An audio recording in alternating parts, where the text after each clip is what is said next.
Many people all around the world love pop music, whether it be the catchiness or the ease of singing along. Pop music is enjoyed by millions, but are we actually paying attention to the lyrics that we're singing along in our cars? What about the technical side, like the actual music itself? Hi, my name is Noah Shantz, and I have a strong conviction that modern pop music is going downhill.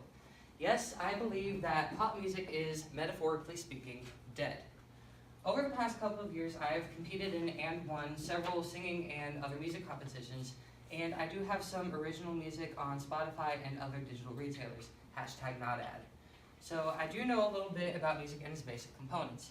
So today, I will be showing you how modern pop music is going downhill by taking a look at the musical aspect, the lyrical aspect, and the visual aspect, which has to do with the music videos.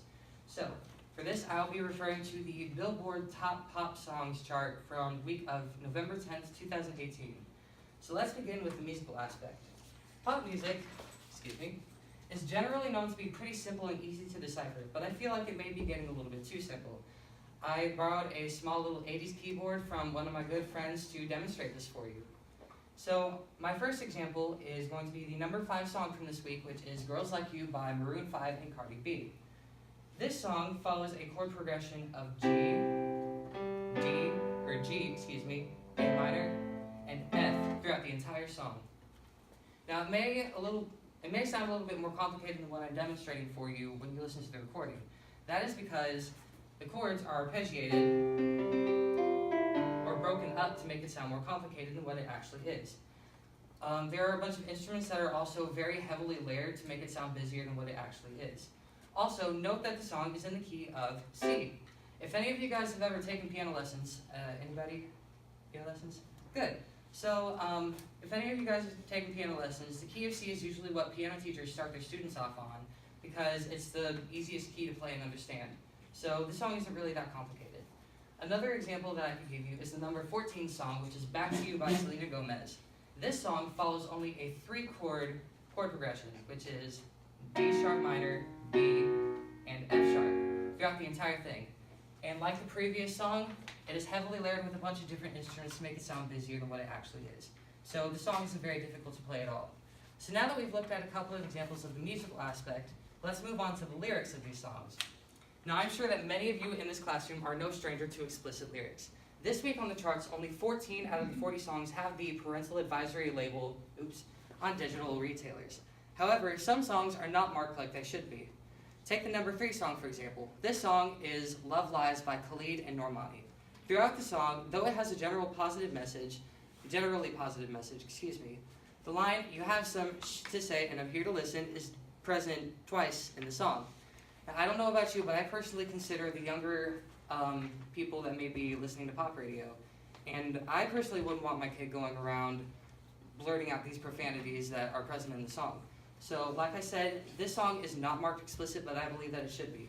Now, another example of explicit lyrics on this chart is the number 20 song, which is Jackie Chan by Tiesto, Zeko, Preem, and Post Malone. I don't know what kind of names those are, but okay. Unlike the previously mentioned song, this one is marked explicit for obvious reasons. Throughout the song, there is a total of 14 profanities, including 4 F-bombs and numerous derogatory terms throughout. Let's not forget to mention that the entire song is basically an innuendo in and of itself, using eating Asian food as an analogy to eating not Asian food. So anyways, now that we have that wonderful image in our heads, let's move on to the physically visual aspect of music. Please note that this has to do with the accompanying music videos for these songs. Now I'll be providing censored versions of these visuals. Now let's proceed. It's not uncommon to see how the song's visuals relate to what the song itself is about, and that's clear to see in a lot of these songs. And this is where I bring up the number 1 song for this week, which is God is a Woman by Miss Ariana Grande. In an interview with The Tonight Show starring Jimmy Fallon, she states that the song is about, quote, sexual female empowerment and how the world is inside of us, unquote. Us referring to women, of course. Now, throughout the video's duration, we can clearly see images that symbolize parts of the body that probably shouldn't have songs written about them. Examples include where she is swimming in the paint-filled lake thing, and also where she is breaking the glass ceiling and these giant invisible legs appear behind her. So I'm pretty sure you guys are smart enough to get what she's referencing here. Another music video with needless sex appeal is the accompanying music video for the number 16 song, which is Without Me by Halsey.